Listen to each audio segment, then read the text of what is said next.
दोस्तों, एक shocking fact सुना है आपने? अगर आप 10,000 रुपये को सिर्फ एफडी में 20 साल के लिए डालते हैं तो इन्फ्लेशन यानी महंगाई और टैक्स के बाद उसकी वैल्यू आधी से भी कम रह जाती है। मतलब मतलब पैसा बनने के बजाय पैसा घट भी सकता है। तो सवाल ये है कि कौन सा इन्वेस्टमेंट ऑप्शन आपके लिए बेस्ट है, जो सेफ भी है, गुड्स रिटर्न भी देते हो और मिडिल क्लास की नीड्स को पूरा भी करते हो। दोस्तों, आज हम इसी बारे में बात करने वाले हैं। तो हमारा आज का टॉपिक है दोस्तों, best investment option for ever. नमस्कार दोस्तों, मैं हूं सी सुधांशु सिन्हा और आप देख रहे हैं अपना फाइनेंस चैनल। दोस्तों, हम मिडिल क्लास लोग हर एक अपने इन्वेस्टमेंट के लिए स्ट्रगल करते हैं। हमें अपने घर का खर्च, ईएमआई, बच्चों की फी और ऊपर से रिटायरमेंट का टेंशन भी होता है। लेकिन अगर सही इन्वेस्टमेंट ऑप्शन को आपने समझ लिया दोस्तों, तो पैसा सिर्फ सेफ नहीं रहता, बल्कि लॉन्ग टर्म में एक अच्छा खासा वेल्थ क्रिएट करके भी देता है दोस्तों। तो चलिए वीडियो को शुरू करते हैं। दोस्तों, ये मेरा ब्रीफ इंट्रोडक्शन है। अगर आप इस चैनल पे नए हैं और मेरे बारे में जानना चाहते हैं तो वीडियो को पॉज करके मेरे बारे में जान सकते हैं। तो चलिए वीडियो में आगे की तरफ बढ़ते हैं। चलिए बात करते हैं कुछ फॉरएवर इन्वेस्टमेंट ऑप्शंस की, जो हमेशा रेलिवेंट रहेंगे, चाहे आज हो या फिर 20 सालों के बाद भी। इसमें पहला है पीपीएफ यानी कि पब्लिक प्रोविडेंट फंड। दोस्तों, इसमें लॉक इन होता है 15 सालों के लिए। ये गवर्नमेंट बैकिंग होता है, इसलिए सेफ इन्वेस्टमेंट ऑप्शन है। इसके में जो आपको रिटर्न मिलता है वो टैक्स फ्री होता है। इसमें करेंटली जो इंटरेस्ट रेट है वो 7.1% का है। और इसमें देखते हैं दोस्तों कि आपको इनकम टैक्स में सेक्शन 80 में आपको 1.5 लाख के डिडक्शन भी मिलते हैं। दूसरा हमारा है दोस्तों म्यूचुअल फंड एसआईपी। ये तो बहुत ही पॉपुलर है दोस्तों और आगे भी पॉपुलर रहने वाले हैं। इक्विटी और हाइब्रिड फंड जो होते हैं, आप देखेंगे जो हिस्टोरिकल ट्रेंड के अकॉर्डिंग 12 से 14% का कंपाउंडेड एनुअल ग्रोथ रेट देते हैं। तो अगर आप इन्फ्लेशन को बीट करना चाहते हैं और वेल्थ क्रिएट करना चाहते हैं तो दोनों ही केसों में ये आपका बेस्ट इन्वेस्टमेंट ऑप्शन है। तीसरा बात करते हैं दोस्तों ईपीएफ और वीपीएफ यानी कि एम्प्लॉय प्रोविडेंट फंड और वॉलंटरी प्रोविडेंट फंड। दोस्तों, अगर आप सैलरी प्रोफेशनल हैं तो आप और आपका जो एम्प्लॉयर है वो ईपीएफ में कंट्रीब्यूट करते हैं।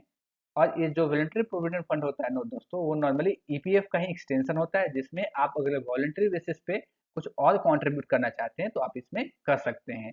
इसमें क्या होता है दोस्तों कि ऑटोमेटिक आपके बिहार पे डिडक्शन होते हैं, तो आपका जो सेविंग होता है एफर्टलेस होता है। अब बात करते हैं चौथा, जो कि है इंडेक्स फंड या फिर एक्सचेंज ट्रेडेड फंड्स। इसमें लो कॉस्ट और लॉन्ग टर्म ग्रोथ की पोटेंशियल होती है और वॉरेन बफेट भी इसे ही रिकमेंड करते हैं। पांचवा हमारा है दोस्तों सोवरिन गोल्ड बॉन्ड। इसमें इन्फ्लेशन हेज करने का कैपेबिलिटी होता है, क्योंकि इसमें आपको 2.5% का एनुअल इंटरेस्ट रेट मिलता है दोस्तों। और साथ में जो फिजिकल गोल्ड का जैसे प्राइस अप्रिशिएट होता है, वैसे ही आपका गोल्ड बॉन्ड का भी प्राइस अप्रिसिएशन होता है। तो इसमें आपको ड्यूअल बेनिफिट मिलता है। और इसमें गवर्नमेंट बैकिंग भी होती है, क्योंकि ये आरबीआई इशू करती है on behalf of government of India. तो ये सेफ भी है, सिक्योर भी है, और इसमें आपको ड्यूअल बेनिफिट यानी इंटरेस्ट भी मिल रहा है और आपके प्राइस जो है बॉन्ड्स का वो भी बढ़ते चला जाता है। छठा हमारा है दोस्तों रियल एस्टेट। रियल एस्टेट में क्या है दोस्तों, अगर आप होम में या रियल एस्टेट में अगर आप स्ट्रेटेजिकली इन्वेस्ट करते हैं on the basis of research, तो आपको एक लॉन्ग टर्म में एक अच्छा वेल्थ क्रिएट करके दे सकता है।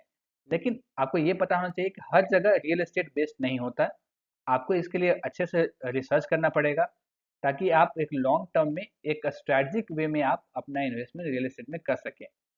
तो ये हमारे दोस्तों टोटल 6 इन्वेस्टमेंट ऑप्शन है, जो हमेशा से रिलेवेंट रहे हैं और एक अच्छा रिटर्न्स आपको देते आए हैं। चलिए दोस्तों, अब कंपैरिजन करते हैं कि आपके गोल्स के अकॉर्डिंग कौन सा इन्वेस्टमेंट ऑप्शन आपके लिए बेस्ट हो सकता है।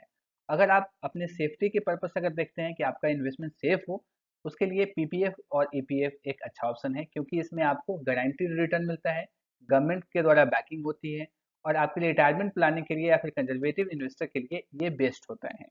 और साथ में इसमें आप देखा दोस्तों कि आपका जो रिटर्न मिलता है उसमें वो टैक्स फ्री भी होता है। दूसरा हमने देखा दोस्तों, अगर आप ग्रोथ फोकस्ड हैं तो आपको म्यूचुअल फंड एसआईपी या फिर इंडेक्स फंड में इन्वेस्टमेंट करना चाहिए, क्योंकि इसमें हाई रिटर्न मिलता है, वेल्थ मल्टीप्लिकेट होता है, और आपके लॉन्ग टर्म गोल को फुलफिल करने की कैपेबिलिटी इसमें होती है। तो अगर आप ग्रोथ फोकस्ड हैं तो आपको म्यूचुअल फंड एसआईपी या फिर इंडेक्स फंड में इन्वेस्ट करना चाहिए। अगर आप सिंपली इन्फ्लेशन को हेज करना चाहते हैं, महंगाई को हेज करना चाहते हैं, तो सोवरिन गोल्ड बॉन्ड जो है वो आपके लिए बेस्ट हो सकता है, क्योंकि इसमें आपको स्टेबिलिटी भी मिलती है, और साथ में जैसे जैसे गोल्ड का प्राइस बढ़ता है वैसे वैसे आपको जो एसजीबी है बॉन्ड्स है उसके प्राइस भी बढ़ते हैं, और साथ में आपको इंटरेस्ट रेट अलग से मिलते हैं 2.5% का।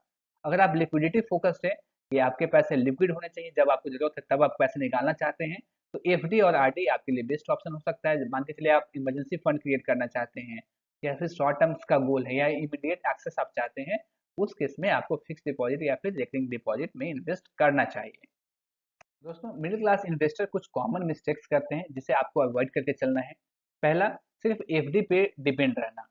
मतलब अगर आप ग्रो करना चाहते हैं, आपके अगर शॉर्ट टर्म, मिडिल टर्म्स और लॉन्ग टर्म्स गोल्स हैं, उसको फुलफिल करना चाहते हैं, तो आपको अपने पोर्टफोलियो को बैलेंस बनाकर चलना पड़ेगा।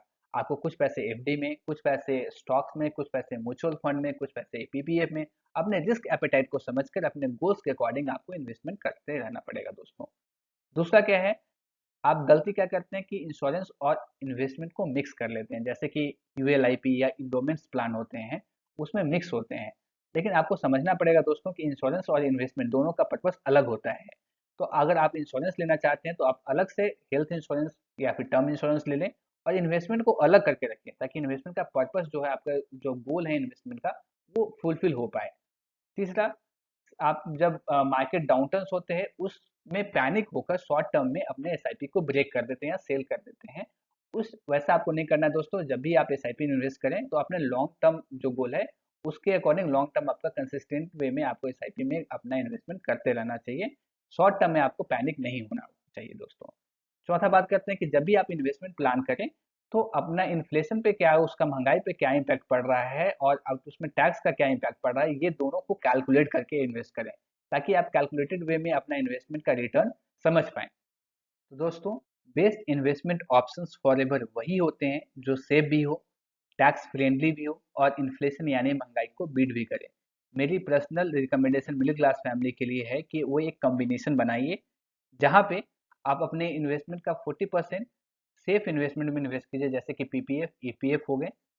अपने इन्वेस्टमेंट का 40% आप वेल्थ क्रिएट करने में फोकस करें, जैसे कि आप एसआईपी या इंडेक्स फंड में लॉन्ग टर्म ग्रोथ के अकॉर्डिंग आप वेल्थ क्रिएशन करने के लिए इन्वेस्ट कर सकते हैं। और बचे 20% आप सेफ्टी हेज करने में लगा सकते हैं, जैसे कि गोल्ड बॉन्ड या फिर रियल एस्टेट में स्ट्रेटेजिकली आप इन्वेस्ट कर सकते हैं। इस तरह आप एक बैलेंस्ड और फॉरएवर पोर्टफोलियो बना सकते हैं। दोस्तों, अगर आपको ये वीडियो हेल्पफुल लगी हो, तो इसे लाइक करें, शेयर करें और इस चैनल को सब्सक्राइब करना ना भूलें। थैंक यू सो मच दोस्तों।